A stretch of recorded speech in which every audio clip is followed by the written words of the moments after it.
Hi guys, आज आपण काळ्या वाटाण्याचं सांबार करूया।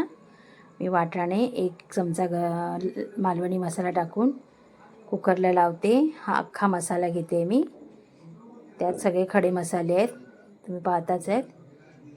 काळी मिरी, दालचिनी, बडीशेप, इलायची, धणे, जिरं हे सगळं। कांदा जेव्हा आपण परतू तेव्हा त्यात हे घालून चांगलं भाजून घ्यायचं। अख्खा मसाला सांबार छान लागतं अख्खा मसाला घातला तर। 3 कांदे घेतले उभे चिरून आणि हा अख्खा मसाला जरासं लाल झाले कांदे की आपला अख्खा मसाला घालून चांगलं परतून घ्यायचं। खोबरं घेतलं आता परतून, कांदा झाला, आता खोबरं परतते। वाटाणे मी काढले कुकरमधून।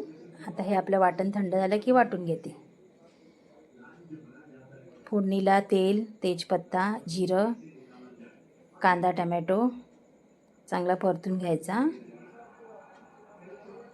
लालसर होईपर्यंत। त्यात आलं लसूणची पेस्ट, थोडी कोथिंबीर घातली म्हणून हिरवा दिसतंय।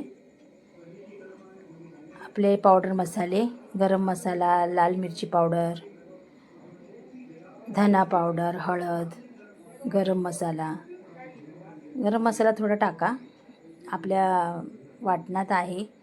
आणि कांदा खोबऱ्याचं वाटण लावा, तेही परता चांगलं।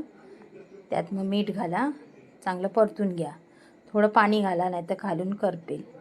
थोडे वाटाणे आपण मिक्सरला लावून घ्यायचे, म्हणजे सांबारात ते मिळून येतात आणि छान लागतं सांबार। अर्धे वाटायचे, अर्धे सांबारात टाकायचे। आता हे सगळं मिक्स करून वाटलेले वाटाणे आणि ते शिजलेले वाटाणे मिक्स करून त्यावर कोथिंबीर टाकून, ते वाटलेले वाटाणे पण बॉईल झालेले आहेत। हां, झालं आपलं सांबार तयार। Ready to eat, ready to serve. या खायला।